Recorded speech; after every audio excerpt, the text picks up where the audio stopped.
सोलापूरच्या अक्कलकोट तालुक्यात आज सकाळी एक अत्यंत दुर्दैवी घटना घडली आहे।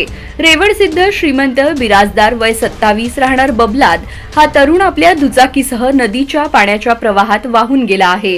ही घटना आज सकाळी सुमारे 11 वाजण्याच्या सुमारास आंदेवाडी गावाजवळील बोरी नदीवरील पुलावर घडली। मिळालेल्या प्राथमिक माहितीनुसार रात्रभर झालेल्या मुसळधार पावसामुळे बोरी नदीला पूर आला आहे।